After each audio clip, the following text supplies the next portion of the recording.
Today's NFL Draft video is presented by Fetch Rewards. You can download the app, scan your receipt, get points that you can then redeem for gift cards. It's free to download at chatsports.com/fetch, and you'll get 3,000 bonus points when you use promo code CHAT. I'll tell you more about them, how the app works later on in today's show. But we are focused in on Mel Kiper's latest 2022 quarterback rankings. Now, number 1 did not change. It remains Kenny Pickett, who is number 16 overall on Kiper's latest big board, which I'll link that video in the comments and description for you guys. Pickett has been a massive riser this year in the college football season. There is some, and I want to emphasize the some part because I know how player comparisons get out of whack, there is some Joe Burrow to him. Not the biggest guy, not the strongest arm, but had a big-time glow-up season. 42 touchdown passes for Kenny Pickett, which exceeds his previous career total at Pitt. He was maybe a day 3 pick on NFL teams' boards, much like Joe Burrow was entering his final year at LSU. And then Pickett absolutely exploded for a monster breakout season. Accuracy, vision in terms of like the field vision, seeing the field, decision-making is there. Small hands will be knocked to an extent. I don't think he's as good under pressure as Joe Burrow, which is unquestionably was his best attribute coming out of LSU, but he's a good quarterback prospect. Not great, but good. Now, if you want some Senior Bowl winners and losers, we tend to do this each year on the Sunday after the Super Bowl. But the boss is like, oh, we can do NBA coverage. I'm like, I don't know about that one. So if you want that, like the video. Help me out. Like this video right now. A change at number 2 on Kiper's big board. Malik Willis, who was number 4 in his December update, jumps back up to number 2. In terms of the strengths and weaknesses, these two are such different prospects. Malik Willis is a massive gamble as a prospect. He has a cannon for an arm, is very, very, not quite Lamar Jackson, but close to it, athletic in terms of his ability. He can be a dual threat for you. But the accuracy and the decision-making are rather inconsistent. His numbers after around the Ole Miss game this year really kind of went the wrong way. He completed barely 61% of his passes, under 3,000 yards, 27 touchdowns, 12 INTs. The traits are there, and this is not fair, but somebody's going to go, you know what, I can make this kid my Josh Allen. Maybe not as good, but he's got the raw tools to work with, and that's what makes the scouting side so difficult, right? He's a dual threat, though. Almost 200 carries this year. By the way, quick aside, I despised the Liberty offense this year. I thought it was terrible. I thought it was constrictive. I do not think it benefited Malik Willis, although maybe Hugh Freeze was scared of his quarterback. That's certainly not the first time we've seen college coaches be scared of their QB. So who will be quarterback 1 of the 2022 NFL Draft? Still early. We've got the Senior Bowl, which a lot of these top QBs are at, by the way. We've got the Combine, etc. This is the pinned comment on today's video. I want you to shoot your shot right now and let me know who you think will be QB1 in this year's draft. Number 3, Matt Corral. He actually stays at number 3 from last time. I thought Corral took a step forward at points and in certain areas this year. I do believe an argument for Corral as QB1 can be made. He is undersized, but if you want to run a heavy RPO offense, this is the type of guy I think would thrive in that. Generally is a very accurate quarterback and a very quick release as well. Did not have the most groundbreaking production this year, just 20 touchdowns against only 5 INTs. That's good, by the way. The biggest red flag for me is Matt Corral's injury history. He has been injured far more often than what I would generally like out of a QB. That will have to be cleared most likely at the Combine when all the medical checks are done. Told you guys earlier about the Fetch Rewards app. It's very simple to use, and beyond just scanning all of your receipts you get from wherever, you can also hook up your email and get points when you use stuff like Amazon, Target, etc. automatically for you guys. 3,000 bonus points when you use promo code CHAT. You can see how the email connection with Amazon, etc. is working. It's pretty easy to use. Download the app today for free at chatsports.com/fetch. I'll put the link and the promo code CHAT in the comment section as well. Rack up the points. Then redeem those points for gift cards to your favorite store or restaurant. It's kind of like a credit card. If you are using a credit card properly, you're getting points for whatever you spend and buy it with. Do the same thing with your receipts. Don't just throw them in the trash or leave them in your plastic bag when you leave the store.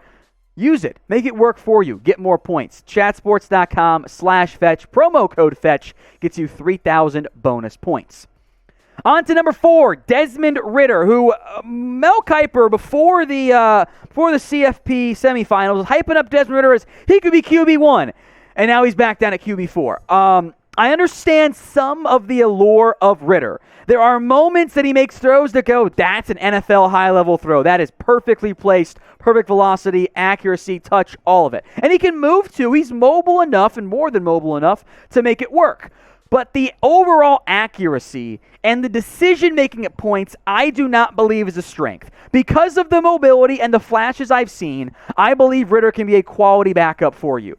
I question, though, if he has what it takes or will develop what it takes to be a true starter and a franchise QB. I like the size, 6'4", 215. You can bulk him up some if you need to. I think the release is a little bit elongated. That's going to come more into play when you're playing NFL talent versus AAC-level opponents. I do believe he can run. He is a good athlete. I don't believe he is quite the caliber of athlete some have hyped him up to be. Like, he's way better than Dwayne Haskins, for example. And not as good as Malik Willis. Frankly, I would wonder if Kenny Pickett is just as good, if not better, of an athlete than Ridder. We'll know more come testing time. I've seen Ridder get some round 1 hype. I can't get on board with it. So with that in mind, over or under 3.5 quarterbacks drafted in round 1 this year. Type in O for over or type in U for under.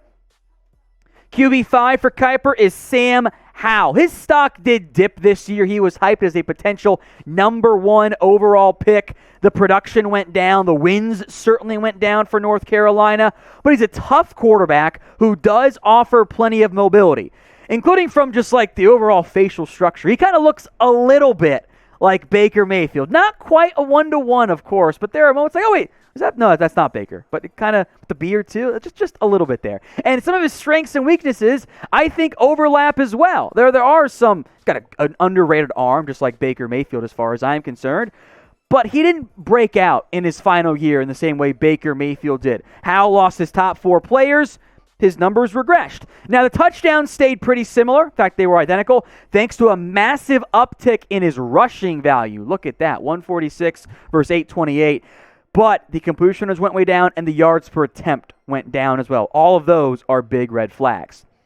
Number 6 is Carson Strong, who at one point, I think McShay had him like at QB8. I didn't get that. Big-armed QB is kind of your throwback pocket passer type.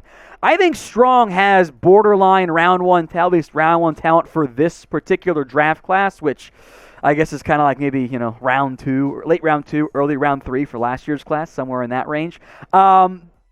He might go in round 1 if the medical of his knee checks out. That is a red flag right now for NFL teams. The combine will matter in terms of how it comes back. His numbers this year, by the way, I think under the radar are really good. Above 70% completion, 4,000 yards, 36 touchdowns, 8 INTs. He's got the arm. He's not a statue in the pocket. I don't think he has the same level of mobility as even Kenny Pickett does or Sam Howell have in this year's class. Of the 6 we've talked about, I think he has the worst mobility so far, but the arm is absolutely there. Now, if you want more NFL draft videos, mock drafts, sleepers, winners and losers from various, pre-draft events like the Senior Bowl, the Combine, of course, as well, hit that big red button and subscribe right now. Number 7, Bailey Zappe. This is one of the biggest risers this year from Houston Baptist to Western Kentucky. And good Lord, the production he put up this year. No producer Marshall. This is not a typo. Bailey Zappe, 69.3%. Nice. Nearly 6,000 passing yards, 62 touchdowns, and 11 INTs. His arm, I think, is strong enough. Some of the other stuff, not great. Arm strength relative to his size, not the biggest guy either. This is if you want to go back to those old Hawaii quarterbacks, the Colt Brennans, the Timmy Changs, etc. Like, that's what this kid is. It's the same style of offense. Just go out there and throw it. It's your video game offense, which, for the record, it works, by the way. He's fun. I don't think he's going to be a starter, though, in the NFL. Number 8, Kaleb Eleby. And in general, it is almost impossible to find a sleeper at the quarterback position. But when we did our sleepers video a couple weeks ago, this was my pick at QB. Now Kiper had him unranked last time, now number 8 on his board. This is a name to watch. There were enough flashes that I went, maybe on day 3, if I've got an established quarterback, I can take some time to build and grow and develop this quarterback behind him. Now, he's got to impress in the pre-draft process, make no mistake about that, but numbers were pretty solid for Western Michigan. Under 64%, 20 touchdowns, 6 INTs. Again, he's not a first-round guy. It's not who he is. But if you're looking for a day 3 sleeper, as tough as it is to find those guys, this is a name to at least watch for. So with that in mind, I want you now to name a draft sleeper at QB for me. Any name. Try and keep it actual sleepers. Like, you can't say Carson Strong. Not a sleeper. So head down in the comments and let me know. Skylar Thompson, intern Brett's boy. Kansas State, way, way better with a healthy Skylar Thompson. Injuries have always been a problem for him at KSU. I do not see starter traits in Thompson. I didn't see starter traits in Sam Ehlinger either. I think there are some similarities between those two guys. Big 12 QBs, pretty good athletes. I think good leaders as well based on what we've heard from them. Thompson's numbers this year, they don't look great. He missed a bunch of time. He's not going to turn the ball over that much, at least he didn't in college. That's a big deal for a player who maybe gets drafted on day 3 in round 7. I think 8 is a good over-under to set of quarterbacks getting taken. It's the depth of this class is not really there. So number 10, we won't spend too much time on this last name. Dustin Crum out of Kent State. Dual threat, multi-year starter for the Golden Flashes. Does a good job of limiting his mistakes. Great touchdown to interception ratio. Completion is pretty high. But the upside, in terms of as a pure passer, I don't really think that's there. He's a good athlete, though, and that might get him a chance to stick around somewhere in the NFL. He ran for over 2,000 yards in his college career. So I want you now to grade this year's quarterback class. A, B, C, D, or F. Yes, we have to wait and let the whole process play out. I get it. But based on what we know here in late January, how do you feel about this QB class? A, B, C, D, or F? I always put other names when we go through the Kiper McShay top 10s. I struggled to give you 5 more names here. Brock Purdy out of Iowa State. He's not good. Not a good player. Jack Coan, Wisconsin, Notre Dame, camp arm. De'Aaron King needs to go play receiver. He just can't throw it enough, and injuries problems there. If you want a deep, deep sleeper, 2 names here. E.J. Perry out of Brown. I don't know if he's going to get drafted. And Kelley out of southeastern Louisiana. Now, it wasn't just southeastern Louisiana, by the way. He is going to turn 25 as a rookie. He won the FCS Walter Payton Award. This is the Kelley who began his career at Arkansas and then transferred out. Big arm, big frame, but he is not accurate whatsoever. I was reaching the bottom of the barrel. I'd be surprised if any of these guys, I thought maybe King as like a position move guy gets drafted this year.